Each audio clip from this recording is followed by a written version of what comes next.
You're listening to the UoR Music Podcast.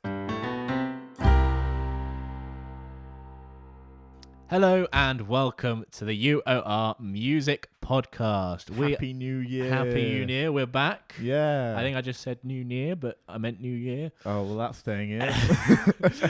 How are you, Ben? I am good. Nice to be back recording with you. How are you? I'm very well, thank you. How was your break?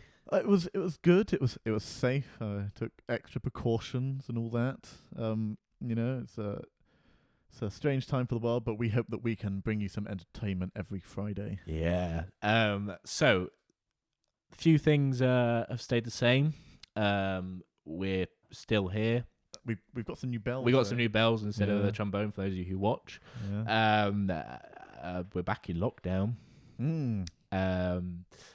But I'm still not an expert. But this week, Ben, you are a bit of an expert. Yeah, a bit. Well, so this week we're talking about punk. Ooh, punk. So, and Ben, funnily enough, has been studying a module entirely about punk. I'm a historian, if you can't believe it. Funny, I can't believe it. Ben came to me when we were planning this set of episodes, and he said, "Well, I've just been listening." I'm not going to do that voice. Ben came to me and said, I've been doing this module on punk, and it's really, really interesting. I think we should do a whole episode on it." So we're going to be asking Ben and grilling him for his expertise, and then we're going to speak to a real expert. My professor. Because we're going to speak to Professor Matt Worley of the University of Reading, who does know his stuff. Unlike me. But Ben, I think we should start off because I really don't know much at all about punk. I'm going to start off with the most basic question. Yeah. What is punk? Well, to define punk is to defeat the purpose of punk itself. Yeah, but what is it?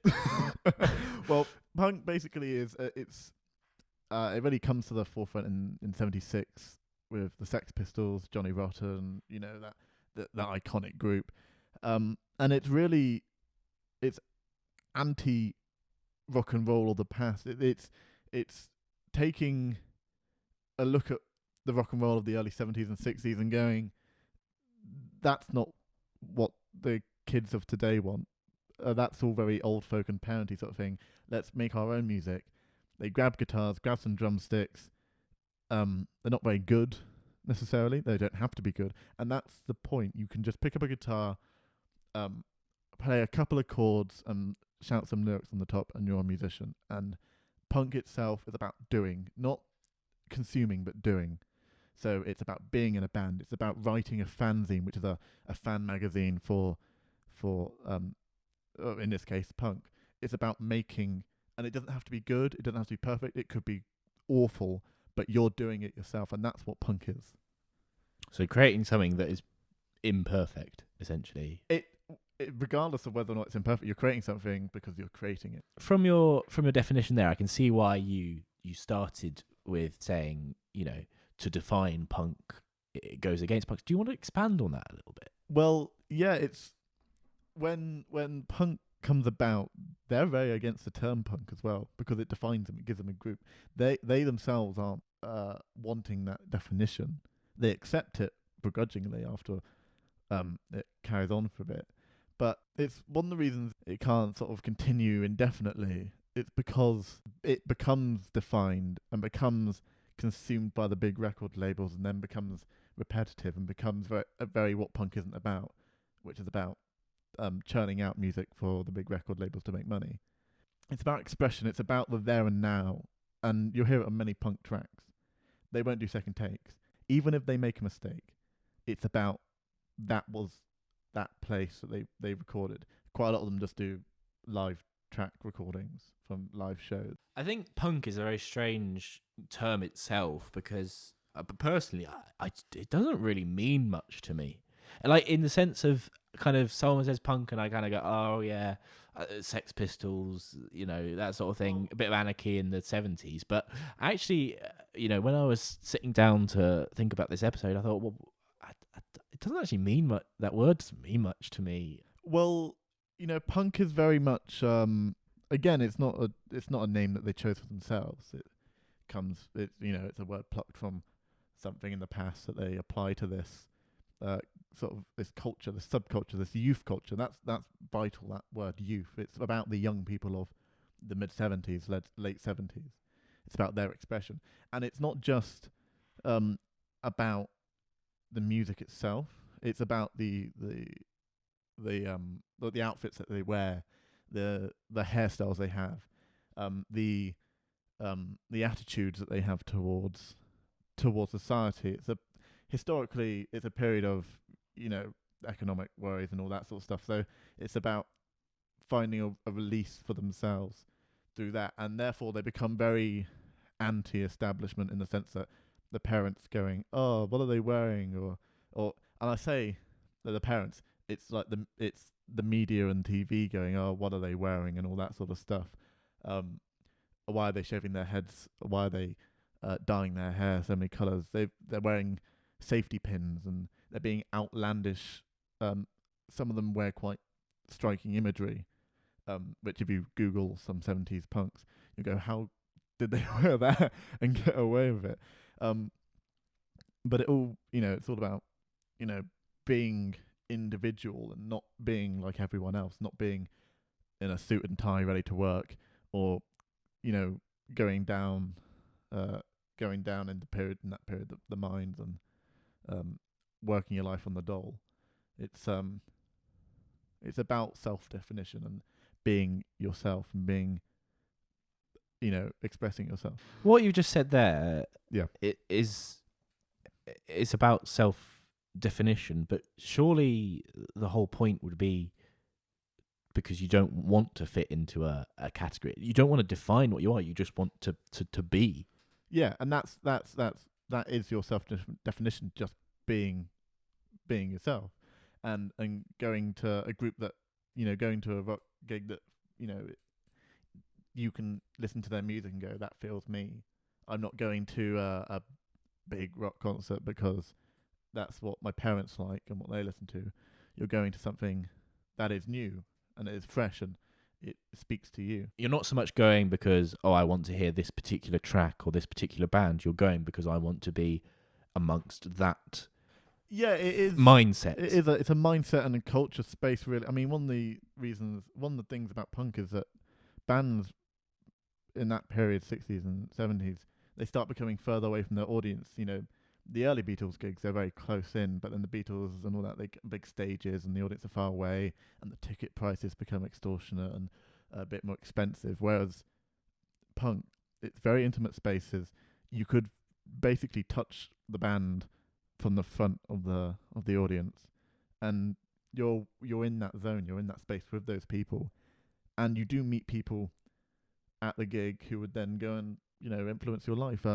Quite a lot of early punk bands form at a gig when they all go and see the Sex Pistols, and they all see a band that they've never seen before. Really, it just turns up in their town. They go and see it, and they just they meet the person who will then be a bandmate when they make their own punk band. But the music itself, it's very basic if you listen to it. It's not but it's very. But it's not about producing a sophisticated piece of music. No, that's the point. The point is that it's supposed to become accessible. And like you're saying about going to the gig and then you meet someone and that they could become your bandmate. You don't meet them and go, "Oh, I reckon he's really, really good at guitar," or "He's an amazing singer." You meet them and go, "He has the right mindset. He's doing."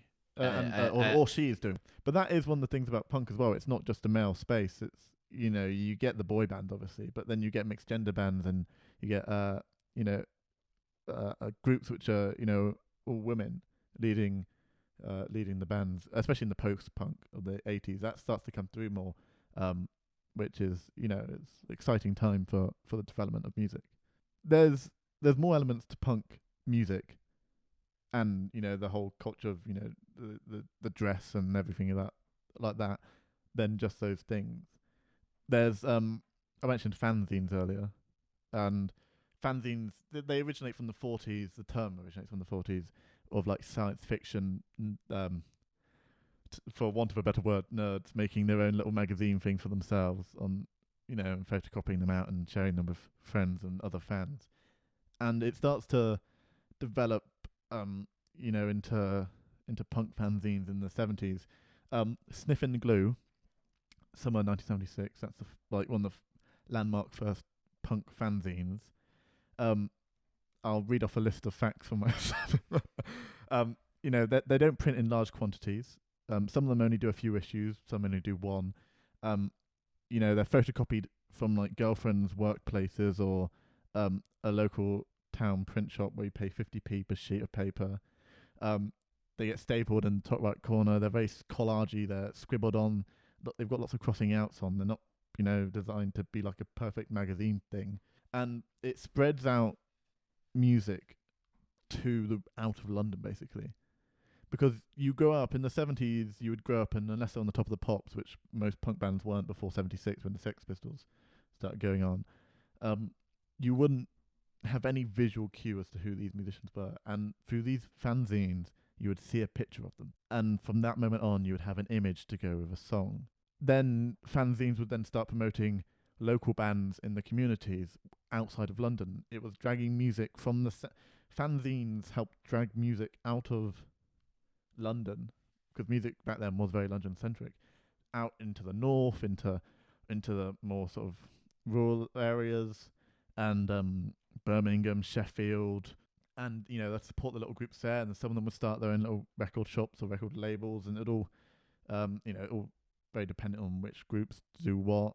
It sort of becomes a very interconnected network of people.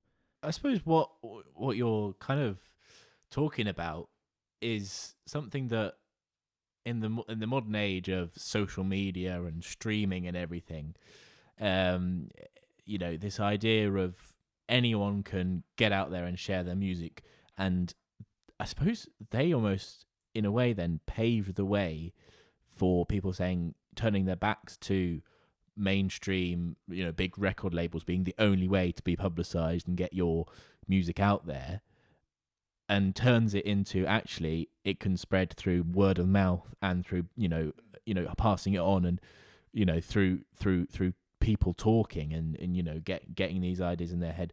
What's your opinion of punk music itself, aside from the idea of what it stands for and everything? Purely the music itself. Yeah, we are a music podcast. I'm not the biggest fan,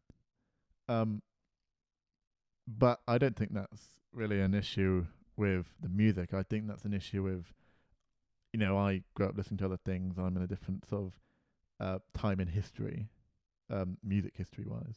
Do you think it's opened your eyes to or led you to some form of music that you do like? I think there are some bands which I do quite like. I quite like the Clash. The Sex Pistols are obviously iconic, and there are some great Sex Pistol numbers, and I do quite like some post-punk stuff, which is very techno vibes.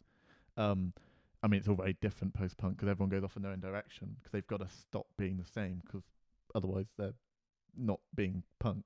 There's lots of stuff that branches off it, which I do like. And I have started to notice more in the music that I do listen to, that there is a lot more punk in in what I listen to without me realizing.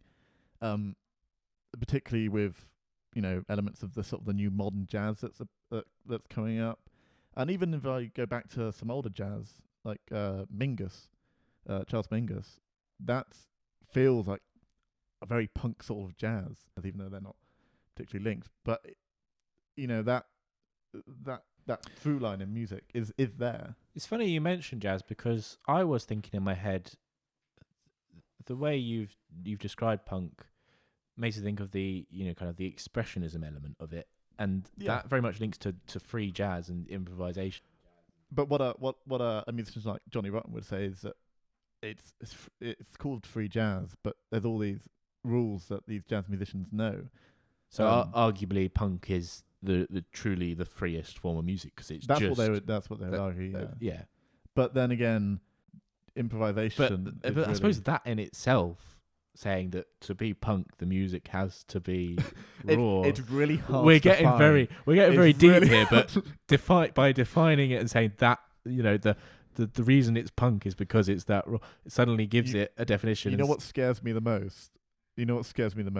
If I in the summer get my exam paper for this module and the question is define punk, I will be so scared. It's been really interesting actually to hear your insights into Well, I'm a clever guy. into punk, your expertise. But, Don't say that. But we're now gonna I am not. We're gonna go in here from a real expert. Yeah, from an actual expert. I tried. Is he gonna back up what you've said? He'll use his many years of research to say the truth. But you were I was trying. you were just doing your thing, and that's punk. I always have to think, if my house was burning down, what would I grab before I got out? And it probably would be Sex Pistols stuff and Joy Division stuff.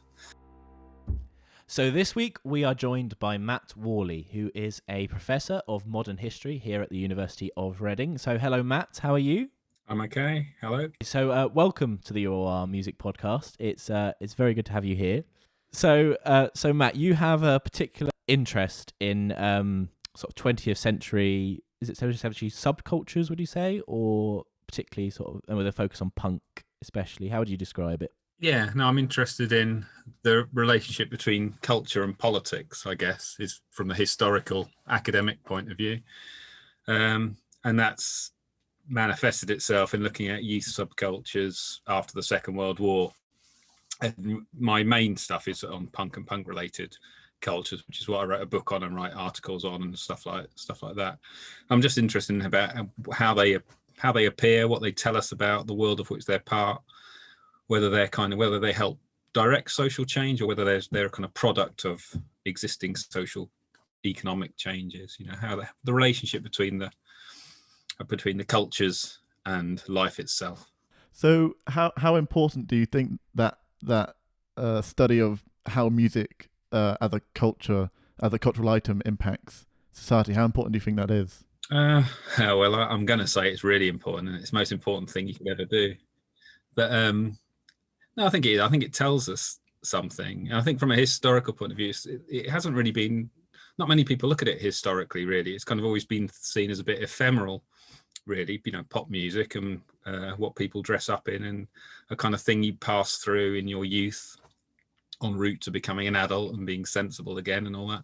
But I kind of think that period of people's lives, that kind of space between being a child and being a kind of adult proper, as people understand being an adult, having a mortgage and having a job and all that. And over time, that space has widened in society, and it becomes increasingly important in terms of shaping kind of who you are. It's a kind of formative time where you break away from your family, but before you've become kind of embedded in society more generally. So I think it's a really interesting experimental time for people, which shapes how people develop and see the world, I think. I mean, it might dilute over time, but a lot of people, you can kind of tell what they were into when they were younger just by looking at them or just by talking to them briefly. You'll get a sense of where they're coming from and what shaped them, and I think that's quite interesting. Yeah, so I suppose what you're essentially saying there is that kind of that music has just carried on to be reflected through their lives and how they present themselves, for a long time since then. A lot of people's favorite records are the records they discover in between approximately the ages of, 13, 14 and 22, 23. I mean, they'll go on and like different music and all that kind of stuff, but push comes to shove, they'll always have a fondness for the music that kind of soundtracked their formative experiences and formative time. It's why people always go on about it was better in my day. It wasn't better in anybody's day, but they do because it reminds them of that period. That's very true, actually. It kind of it's partly, you personally, that's your preference of music, but also it's the association it has in your mind with that time in your life, a carefree time in your life. So about yourself then, what would you say was what drew you to punk? How did you discover punk and get involved in listening to that sort of music? Well, I was a bit too young to kind of be, right in the midst of everything in, in 1976, 77 when it kind of breaks out in the UK. But it had such an influence that its kind of ripples and ramifications were ongoing for a long, long time. Arguably, they're still ongoing, but it was still very current, even when I became a teenager in the 1980s. So everything seemed to relate. As I was growing up, everything seemed to always have to relate back to punk in some form or another. And for me personally, my interest, I guess, was piqued when I saw Adam and the Ants on Top of the Pops, which was in November 1980, and I either just turned 10 or I was about to turn 10, and I remember seeing it and just not being able to compute what I was seeing and just thinking it was fantastic. All these tribal drums and this chap jumping around, and it just sounded brilliant and kind of so different from everything else. And I was kind of hooked, so I became kind of obsessed by Adam Ant for a little bit. But what was interesting for me, or it shows why I became a historian, in fact, was because it wasn't. I didn't just like the music. I wanted to know why he was dressed like that, where he'd come from, what the noise, how they were making the noise, who he was influenced by. And then he saw photos, and he was talking about the Sex Pistols, and he talked about Jordan, and he talked about Malcolm McLaren and Vivienne Westwood, and it just seemed to open up this amazing world that I obviously knew nothing about when I was 9 years old. And I became quite obsessed with it. And so through Adam and the Ants, I found the Sex Pistols, and then the Clash, and then Buzzcocks, and then all the stuff that was going on when I was a teenager, which was more bands like Crass and Conflict and the aftershock of Joy Division and all that kind of stuff. So it was my kind of way in really to this kind of cultural world that I left in my own kind of little bedroom bubble I'd never have found. So it became a kind of journey of discovery, I guess. So would you say for you it was more a fascination with the culture and kind of the beliefs and everything that went with it, rather than yourself feeling like you were, had this innate sense to kind of for the rebellious aspect or the kind of anarchist sort of aspect? Was it more a kind of a fascination with that rather than a feeling inside that was your own views? I think it kind of the whole thing with the kind of punk thing, it taps in. If you are someone who is predisposed to being a bit disaffected about things or kind of annoyed about the way things were, it obviously taps into that. And I went through all that. I was a very kind of a typical, you can imagine, I became an academic. So I was a kind of one of those kids reading Penguin 20th Century Classic paperbacks and getting into Albert Camus and all that kind of stuff, kind of cliche stuff, but important, I think, because it, again, it widened my view of things. A lot of that, I mean, it was like through reading interviews with people like, I don't know, Robert Smith from The Cure or something would talk about Albert Camus in The Outsider, or a band I like, The Fall, are named after an Albert Camus book, and you just picked up on those things. So there was an element of tapping into the kind of mood and the kind of sensibility of it. But I think you're right in that what interests me, I've always felt a bit kind of, I don't know what it is, but I always feel a bit detached from everything of outsider stuff.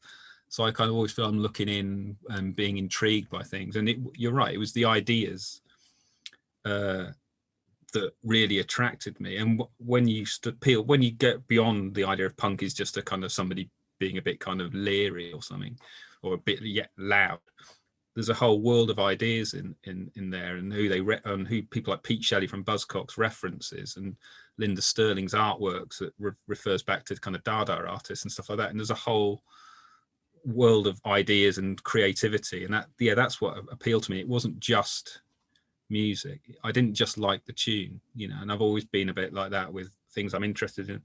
I don't even care if I like it or not. If I'm interested in it, then I'll want to know more.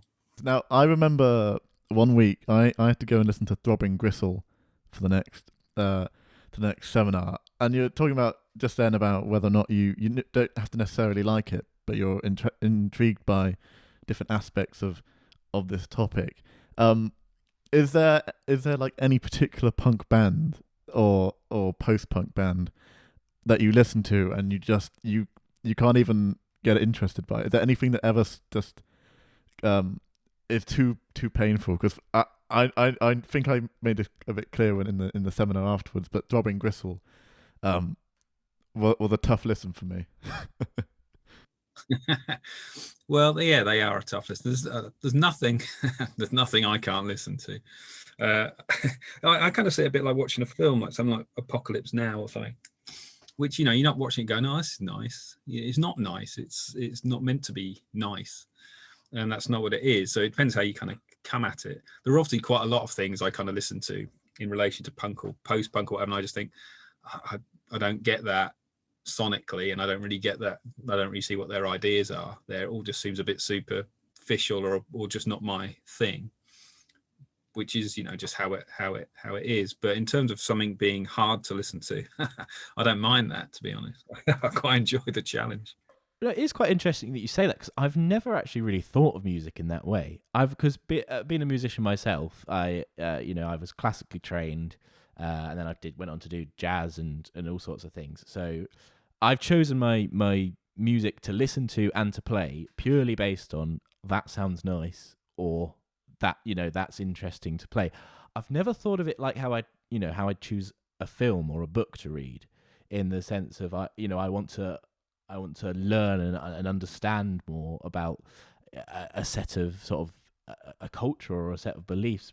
It's always kind of, I'm interested in just hearing the music that sounds nice to me, if that makes sense. I don't know if I'm making any sense at all, but it's just what you said about it being like watching a film, and you watch, say, a film about a tragedy, a historical film about a tragedy. You don't settle down to watch that because you go, oh, I love seeing horrible things happen to people. You sit down to watch it because you go, well, I want to learn about this, and I want to see what was it like, what were the causes and the effects. Well, you've said often that punk is that turning point in the 70s from the old rock and roll and to sort of doing away with the old and coming in with the new. Would you like to maybe expand a bit on that?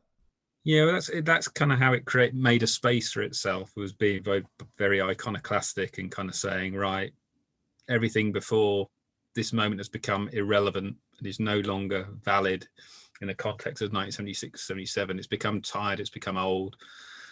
And there's grains of truth in all that. It's obviously all overstated because it's all done for effect. But when you think, an example I probably gave in the seminars is like, well, I mean, glam is fantastic, Bowie and all that in the early 70s, another amazing creative cultural moment. But so many people involved in that were blokes. They weren't kids, they were blokes. I mean, the man whose name we dare not mention, Gary Glitter, is the obvious one. But then there's Bowie's in his mid-20s, late 20s, maybe, trying to work it out, in the mid 1970s.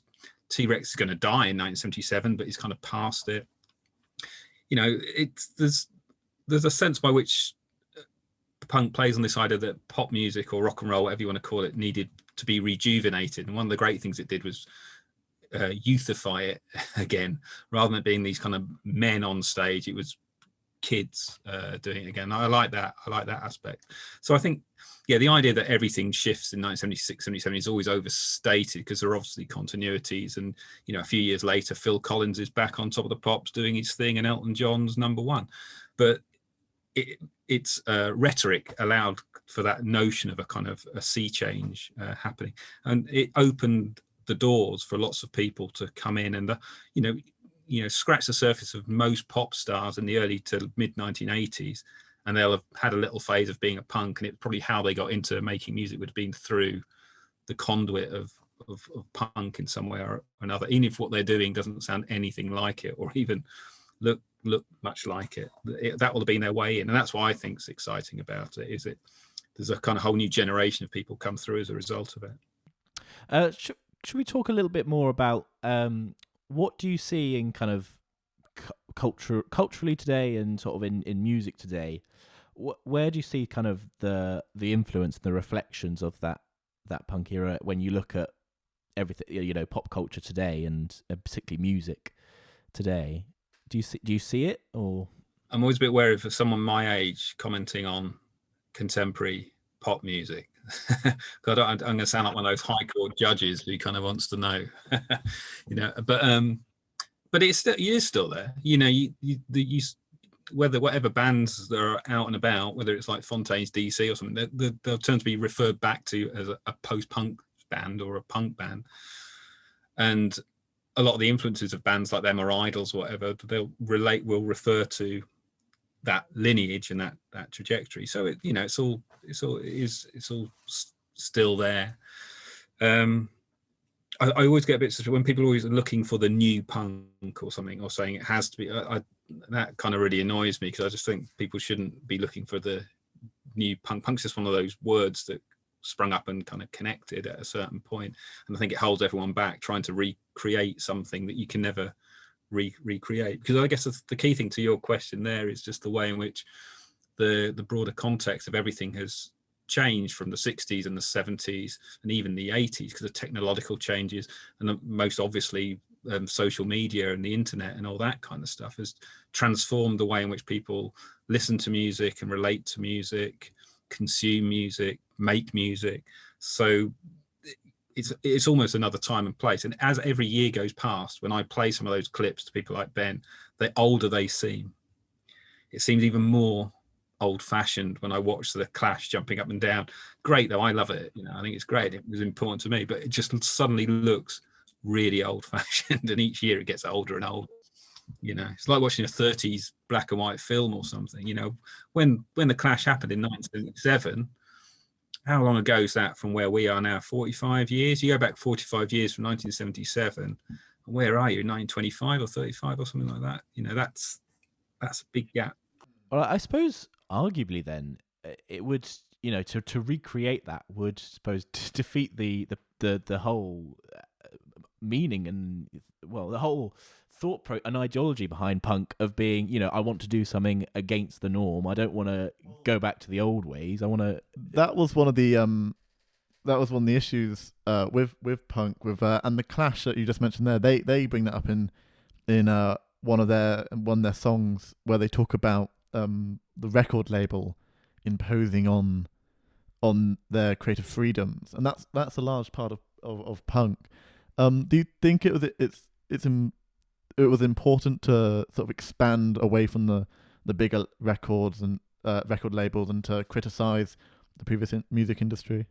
I think it really tapped into something. It articulated something that I think people had a sense of, but didn't quite understand, was the way in which the kind of 6 major labels of the day were more or less had a monopoly on the type of music that was readily available and readily heard. And so, yeah, absolutely. So another important thing was this idea that, first of all, the Sex Pistols challenging the music industry and testing what would it take, what the parameters were of it, upsetting it. And then the whole thing about the a kind of flowering of independent labels that circulated around the music industry and existed to one side of it in many cases, to create a notion that you didn't have to follow a certain path and make music in a certain way. You could make it in different ways and different things. I think punk doesn't invent independent labels. There's always been independent labels, but often when you see interesting new developments in music, you see it coming out of that kind of left field. So if you think about dance music and stuff like that at the end of the 80s, or drum and bass in the 90s, it's always going to begin on the independent labels outside of the mainstream and then gets, as always, appropriated and adopted by it. But it'll be on the margins where the interesting stuff's happening. And what punk was quite good at was critiquing the way in which innovations and creativities are absorbed and appropriated by capital, I guess, or by industry or by business, and get churned up and spat out the other end. And the challenge is still then always trying to find something challenging again to continue the struggle. Otherwise, it's all going to sound the same forever, and that's not what we want, is it?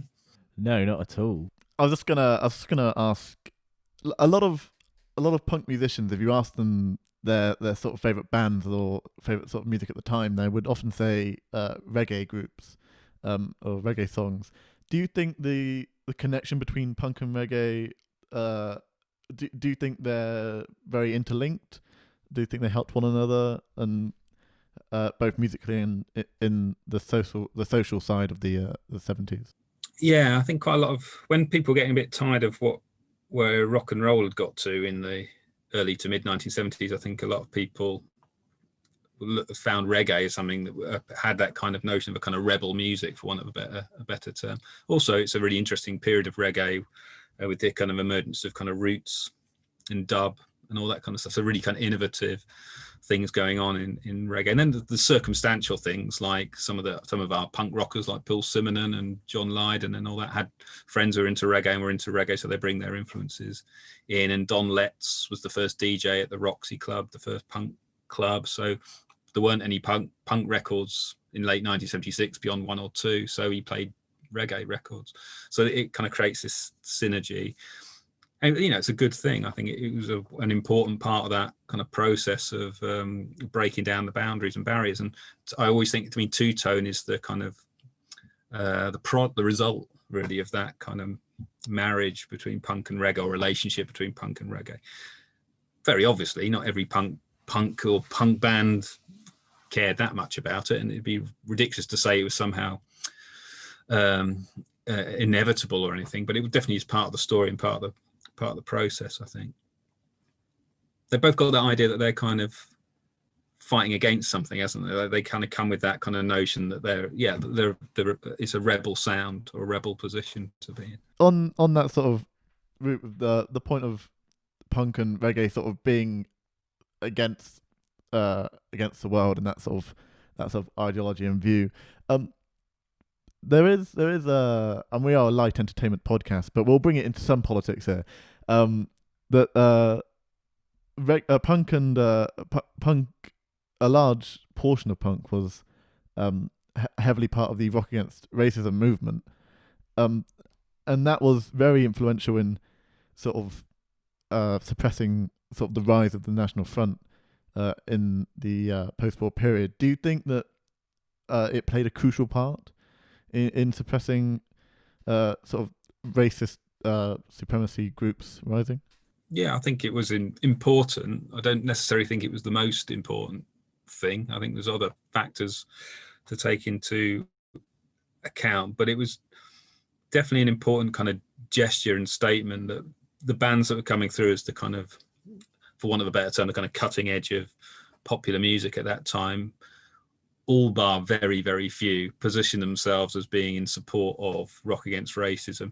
Didn't mean they sign up to the politics behind Rock Against Racism necessarily, but it did mean that they just put out there that, you know, racism's wrong.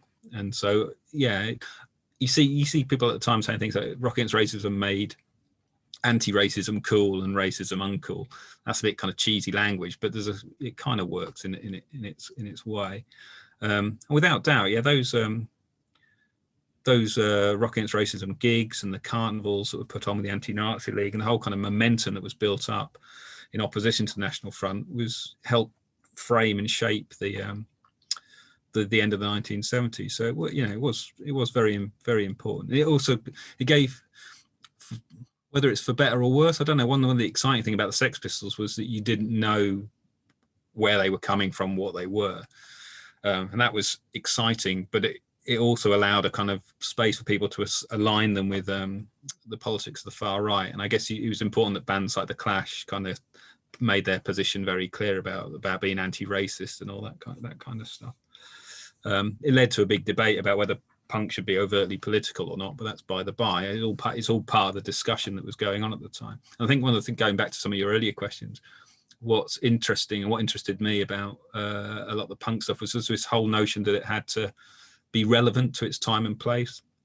And Johnny Rotten, in lots of his early interviews, always talks about how irrelevant bands singing about King Arthur or about kind of rock and roll hedonism were, and how punk wanted to be relevant. It wanted to engage with real life. He has this lyric about looking at the world through real eyes, and that's what punk pertained to. And so it gave you that kind of sense of being close up and very relevant and engaging with the world around it rather than trying to escape from it and stuff like that. And I think that works well with the whole Rock Against Racism. It's interesting. I'm slightly moving away from that point, but following on from what you said about kind of the idea of seeing the real world and things through sort of the raw eyes. There's one song that Ben, no, I wouldn't say made me listen to, but introduced to me, and it was the Sex Pistols one where it's literally just Was it Johnny Be Good? But yeah, and it's the Sex just Pistols. Johnny Rotten not knowing the lyrics, and saying this is Norfolk and that's the track. But so my question is, as a musician, obviously. Yeah, I could ask lots of things. Sound pretentious, James. I could ask lots of things as a musician, but what I was going to say is they really weren't only reflecting, all their ideas and views in their lyrics and their, the distorted sort of sound to their harmonies and their melodies and those sort of things, but also purely in the fact that they kind of wanted to give this essence that they just didn't care. When it came to even the basics of recording and producing something that sounds that's something that's just kind of a substantial piece of music. I don't know if I'm making any sense here, but I think there's two things though. On the one hand, there is the thing of being irreverent, and it's the doing that's important. It's the fact they're doing something and creating and acting and being active, rather than whether it's good or not, or well made or not, or makes sense or not. That's secondary to the gesture of doing. So the whole thing of a song like that recorded them doing Johnny Be Good and him kind of not forgetting the words and all that. That kind of underlines the idea that you don't have to be a brilliant musician. You don't have to remember all the words. You don't have to know everything to do it. You just get up and do it, and that's kind of part of the punk thing. The other thing I think is interesting is that it gets away from the idea of perfection being something you should aspire to, that actually things that are imperfect are often more interesting than things that are perfect. When something's so polished and so smooth, it becomes bland. When things have crevices in them and cracks in them and are misshaped and kind of ugly and deformed, they become perhaps more interesting.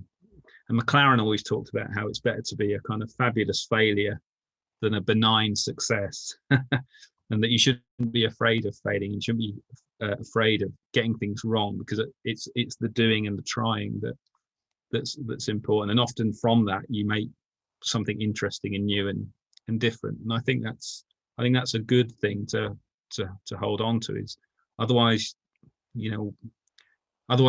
people won't feel they can do something because they think you have to be perfect at something before you can even start.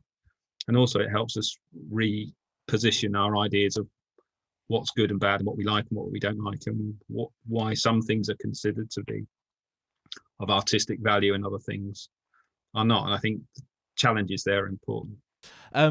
So I'm just a little bit conscious of time, so I'm just going to ask sort of as a finishing question to kind of round up.